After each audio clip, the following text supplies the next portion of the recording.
all we do is take the teams that win the most games at the end of the year and put them in the playoffs. But do you really get the best teams?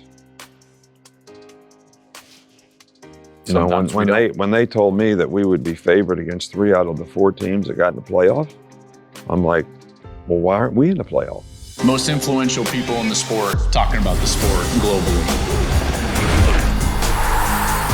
This time on the Joel Klatt Show's Big Noon Conversations, I talk to the legend, 7-time national championship coach, Nick Saban.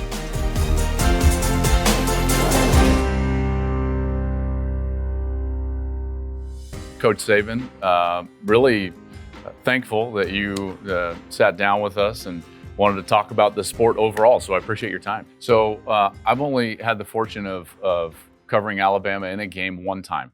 It was last year, and you guys were about to play Texas. We got to meet in our production meeting on Friday, and I asked you a question. You gave an answer I'll always remember and has impacted me in a great deal. But I didn't want to ask a follow-up to that question because it wasn't game specific, and I didn't want to waste your time. But if I had more time on that Friday, I would have asked you about your answer about the chase and the capture. I asked you what you still love about this, why you're still going so hard, what you have left to prove, and you said, well, I guess I still love this because the chase is greater than the capture. Could you describe what the chase is for me? Yeah, well, that's the process of what you go through to try to build a team, the process of what you do to try to build individuals to have the culture that they need to be the best version of themselves in terms of whether it's personal, academic, or athletic. And, you view the game, that's what you cover, that's what you see, and that's part of it. But the work ethic, the discipline, the pride in performance, all the things that go into trying to help them be the best version of themselves carry over into life as well. So that's the part that I enjoy, the whole process of developing young people to have a chance to be successful. And it's kind of like climbing a mountain. It's a challenge. Yeah. It's an individual challenge, and it's a collective challenge for your team. Okay, so a lot of talk about the sport and maybe what's going wrong or what needs to be fixed, but I don't think we focus enough on what's going right and what is working in our sport. What are those things in your mind? Well, I think the first thing is, coaching is all about teaching's ability to inspire learning. But I think there's a lot of mentorship that goes on in coaching that goes completely unnoticed. We're really trying to create value for people's future by providing good leadership, trying to set a good example for them, be somebody that can emulate, care enough to help them for their benefit so that they have a better chance to be successful in their life. And we put a lot and invest a lot into all that, whether it's personal development programs, academic support, career development programs, as well as trying to help them develop careers as football players. So I think a lot of that kind of goes unnoticed, but I think a lot of those things is what always made college football great. And it's helped a lot of young people in any sport have a better chance to be more successful in life, which I always thought that's why you went to college, sure, to create value for your future. And you bring up a great point about the support, and what's going on, not just on the field, but off the field, and supporting what they're doing physically, their mental health now. All of those things are, I would say, new in the modern day of college football, but they're really good for the overall health and well-being of our athletes. No, there's no question about that. And I don't think that people realize how much we do invest, in all those areas. And I think they're all good things that we're doing. Mental health part of it is outstanding for young people. The medical attention they get, the nutrition aspects that, we give them, the academic support that we give them. I mean, it's endless in terms of how we invest in players. The Sugar Bowl this year, you were asked, do you think the 12-team playoff is going to fix college football? I thought you gave a great answer. You talked about, well, first you've got to tell me what's broken before we can talk about what's fixing it. Now, in your answer, you mentioned some of the challenges in our sport, transfer portal being one of them, NIL being one of them, opt-outs being another.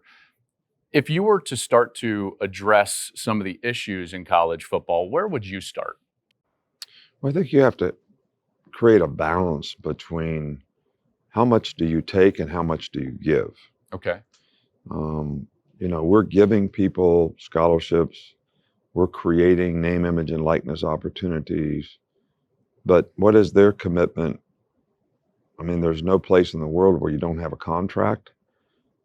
If you're going to receive benefits, you have a contract and an obligation to do a certain job. So when you can opt out, transfer, do whatever you want, whenever you want, I'm not sure the balance is quite right. I know there's a lot of people out there that are much more qualified than me that are trying to figure out how do we fix this.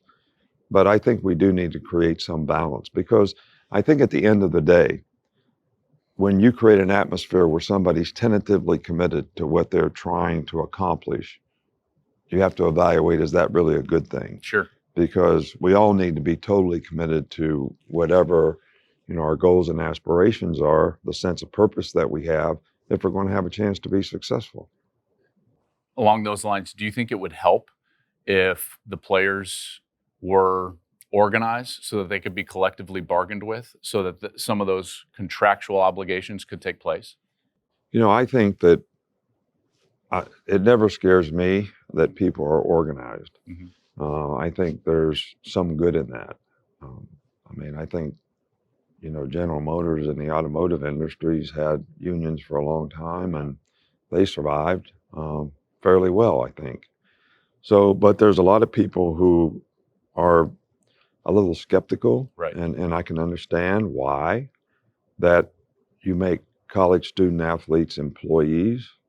And I think when you organize them, that's maybe what the ultimate result, may be.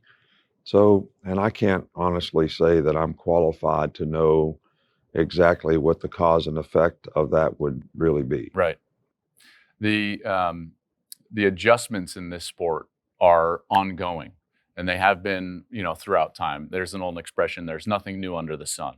And throughout time, coaches have had to adjust, whether it's on the field or off the field, how they're operating in order to be successful. I would make the argument no one's done that better than you. If you look at the history of our sport, Coach, very rarely do we see coaches win over cycles of recruits or cycles of style of football on the field. You have done that, both at LSU, now at Alabama. I'm curious, what are you adjusting to and evolving with currently, whether it's on the field or off the field? Well, I think you're in a constant, you have to be flexible, number one. And I think if you're flexible, then you have a willingness to adapt.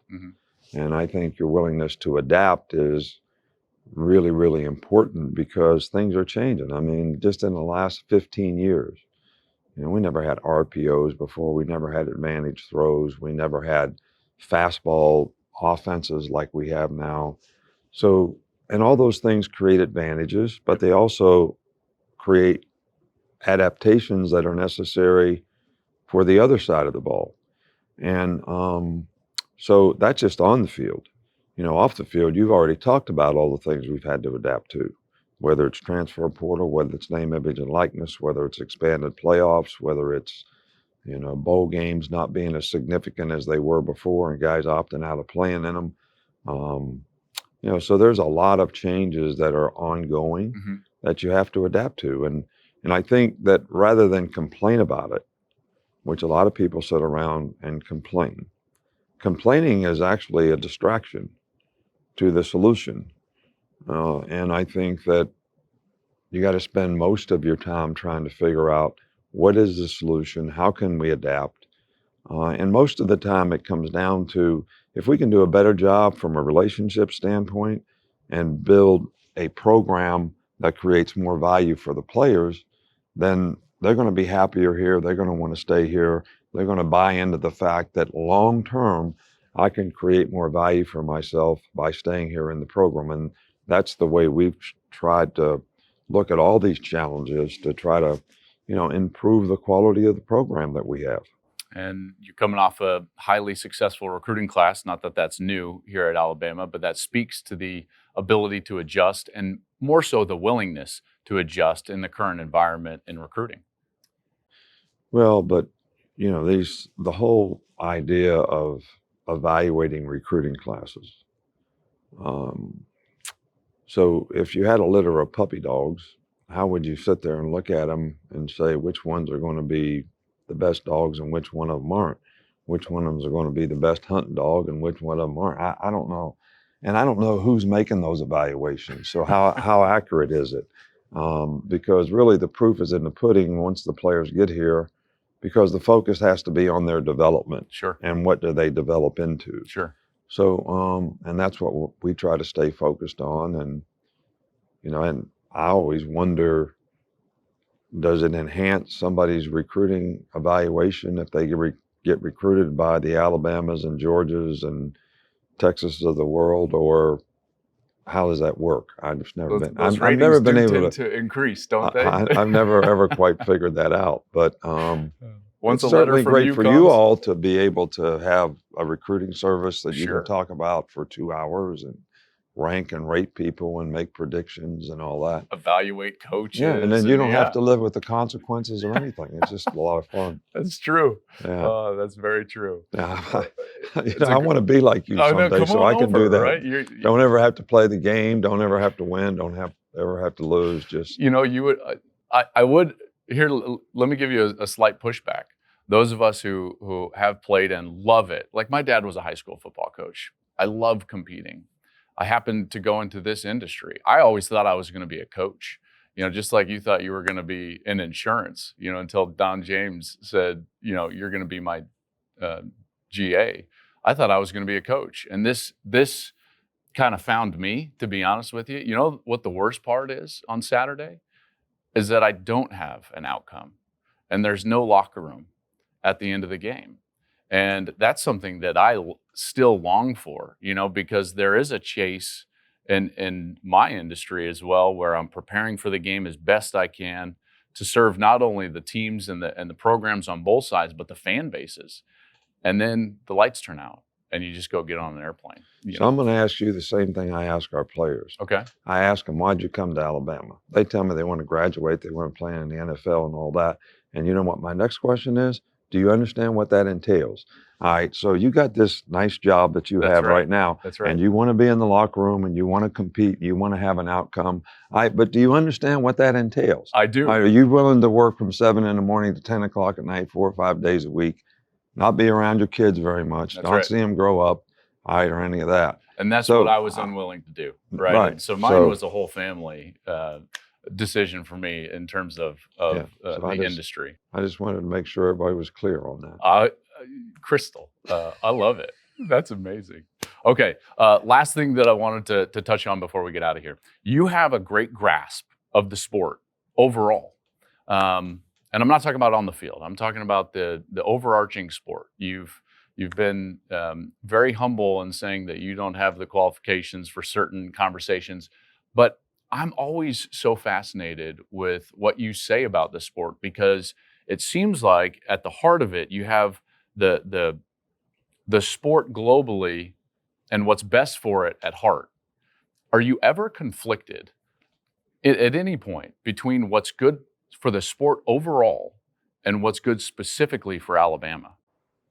Well, if you would ask anybody else in our profession, they would answer that yes, because they think that everything that I say about the sport globally is to benefit Alabama, which is not really true. What I think, we have a great sport, and I think it's been great for a lot of people for a lot of years, including myself, when I had the opportunity to play for Don James, who had a great impact on my life. Mm-hmm. I mean, even got me headed in a direction that has been, something that I've enjoyed tremendously for many, many years. So I do look at the sport and the big picture of the sport and what's best for the sport, and not just for football, but what are the consequences of some of the things that we're doing now if we continue down this road, and how it impacts other sports and how it impacts opportunities for other people to play other sports that may not be revenue producing sports, but yet for many, many years have created opportunities for people to get an education, Yep. to better their quality of life down the road and have a chance to compete as college student athletes. I mean, I don't know, how does that impact all of them? So I really do try to think about what's best for the sport. And mean, we have to deal with name, image, and likeness now. But when we started this a few years ago, and I said, "Is this what we want college football to become?" I got criticized for saying that, and now people are saying, "Whoa, maybe we should be looking at this a little closer, because maybe this isn't what we want college sports to become." Do you think we need more parity in our sport? You guys have been dominant. There's other teams that are also dominating at times. Would you like to see more parity? And do you think that that's coming with the expanded playoff? Well, I think all leagues want to create parity. If you look at the NFL, Mhm. they would love for everybody to be 8-8 going into the 17th game of the season, because every fan base and every city would be excited about what's the outcome of the next game. So parity creates a lot of excitement. I think it's harder to do in college football because we have so many different teams, and the fundamentals are different at the University of Alabama as opposed to another school. And I don't want to mention another school, but a 1AA school, a Division II school, even a lower half, Division I school. The money's different, the dynamics are different, the investment that's made in the athletes and the program are different, and the value created for the athletes is different. So it's not all the same. So if we were going to create parity, we would have to take, okay, this is a group of 60 teams or however many, I don't know what the number is, and these are the 4 or 5 leagues that we're going to have, and we may consolidate them, and we're going to try to create parity in a more refined group. Sure. I don't think that's the only way. That's probably the only way that you could accomplish that. But in the NFL, if you lose, you draft early. If you win, you draft late. You play a harder schedule if you win. You play an easier schedule if you lose. So, all those things rules are for parity. Yeah. So that there's interest. So our fan base, they want to dominate. So my job is to try to create a program here where we have the best chance to succeed and have success relative to the competition. But I think even in the SEC, when you add Texas and Oklahoma, there's going to be more parity, because there's probably going to be 6, 7 teams ranked in the top 20 Sure. that are going to be playing each other. So, but the problem with the way the whole system is, there's no accounting for that. Right. So all we do is take the teams that win the most games at the end of the year and put them in the playoffs. But do you really get the best teams? Sometimes when they told me that we would be favored against 3 out of the 4 teams that got in the playoffs, I'm like, well, why aren't we in the playoffs? Sure. Does that mean they have a better team? Or does it mean that those people don't know what they're talking about? I really don't know that.